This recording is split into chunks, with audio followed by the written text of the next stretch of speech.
Bandung, Senin 29 Agustus 2022.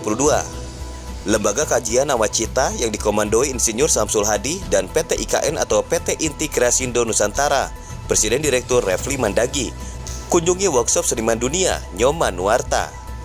Kunjungan ini juga diikuti oleh praktisi dan akademisi. Seperti yang dikatakan Insinyur Samsul Hadi, kunjungan ini membangun sinergitas antara ekonom, Profesor Renal Kasali, PhD, dan Nyoman Nuarta, seniman kelas dunia, dalam mempererat kebersamaan untuk memupuk serta menumbuhkan engagement dalam sukseskan pembangunan nasional, terutama dalam sukseskan IKN Nusantara. Baru ada sirip itu yang menjadi sambutonnya. Jadi matahari nggak pernah langsung katakan. Maka dari itu ini kan agak ngadep gitu, bisa melawan itu. Dalam kunjungan, Nyoman Nuarta mengajak rombongan nonton film terlebih dahulu untuk menguatkan pengetahuan tentang seni dan alam dan menyaksikan karya besarnya.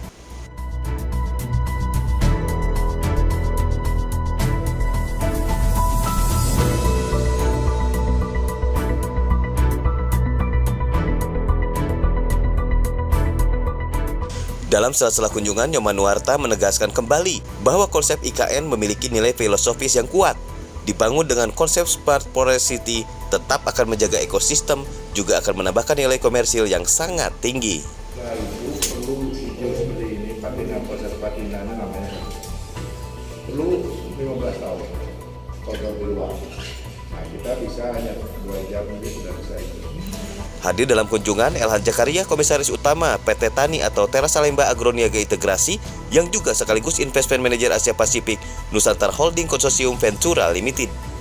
Mungkin banyak pelajaran sekali, jadi sempat melihat presentasi sedikit tapi sangat mengena ketika mengembalikan semua pembangunan nasional itu kembali ke alam. Kembali ke seni budaya.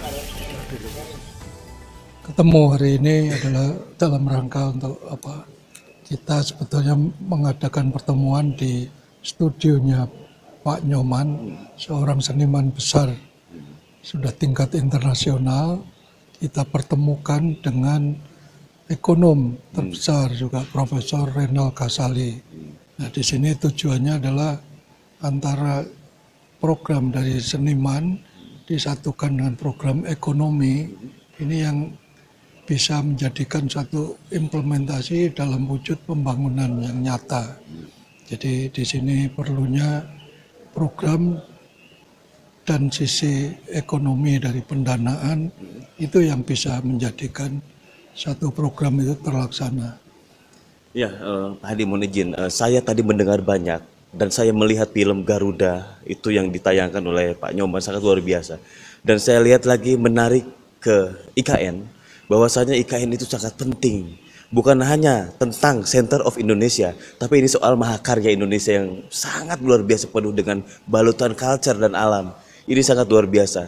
Nah, sedikit saja, ini saya di Kalimantan Timur itu sudah menyediakan lahan juga, Pak.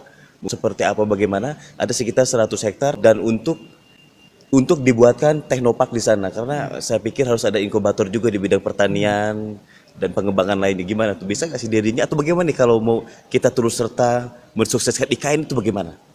Ya, pembangunan kawasan itu harus dimulai dengan lahan dulu, sehingga lahan disesuaikan dengan master plan-nya, terus dengan pola pembangunannya ini yang perlu disinkronkan. Nah, ini dia yang penting.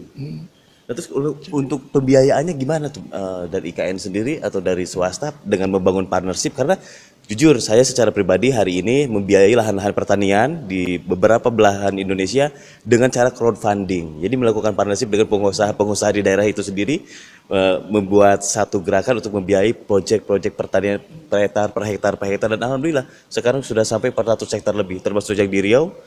Saya lakukan penggalangan dana dengan crowdfunding atau gimana mungkin untuk IKN ini? Yang di IKN kan memang ada namanya PKPU, itu yang menjadi aturan untuk IKN sendiri. Perjanjian kerjasama pemerintah dan badan usaha. Ini yang sedang juga pemerintah untuk menata tentang itu melalui nanti badan otorita. Jadi di sini juga perlunya secara teknis melalui PUPR dan sebagainya. Jadi ini harus terpadu, semua harus mendorong untuk berhasilnya itu. Ya, ya, saya sepakat. Jadi kita harus sangat mendorong untuk suksesnya IKN karena itu adalah citra bangsa Indonesia. Ini memang agak banyak persepsi nih tentang IKN teh. A, B, C, D, banyak banget. Tapi kalau menurut saya secara pribadi, memang ini harus segera dipercepat untuk dilakukan. Dari tahun kemarin saya sudah sosialisasi kemana-mana, ayo kita percepat IKN, ayo kita dorong. Kenapa? Karena di sana ada hal yang baru. Tentunya baru juga untuk Indonesia gitu. Mungkin ada closing statement sedikit buat teman-teman. Jadi tadi kita menyaksikan bersama waktu peresmian GWK, Pak Presiden menyampaikan bahwa cita-cita besar harus untuk ternyata setelah sekian tahun ya akhirnya selesai. Nah ini untuk ibu kota pun pengalaman dari itu ya kita harus wujudkan bersama. Ya, dan kalau saya lihat IKN sendiri, kalau saya lihat sejarahnya IKN sendiri, ditarik jauh ke belakang. Zaman dulu kala, sebelum ada Indonesia, ibu kota kerajaan juga puduh pindah. Nah sekarang udah jadi negara ya, sempat beberapa kali mau pindah. Bahkan, dan itu membuktikan bahwa ibu kota negara ya bisa pindah. Dan ini sangat memudahkan dengan adanya Pulau Kalimantan, khususnya di Kalimantan Timur, itu lahan yang masih bersih. Jadi kalau kertas itu kertas putih, masih hutan, tinggal mau dibentuk seperti apa. Tapi setelah hari ini saya diajak keliling-keliling di museumnya Pak Nyoman, terbuka pikiran saya. Ternyata oh benar ya, bahwa dengan alam itu kita harus lekat. Jadi dengan konsep yang foreste dari Smart City tadi itu yang akan kita dengan lingkungan lebih akrab. Oke deh, Pak Ketua terima kasih banyak dan mohon bimbingan juga. Saya sebagai generasi muda ada satu gerakan yang memang untuk pengusaha-pengusaha muda yang mendengar IKN di sana sudah pada mulai investasi di sana dan mohon doa ini harus sukses semua dan kita akan bangun Indonesia bersama-sama dengan gotong royong. Terima kasih. Ya.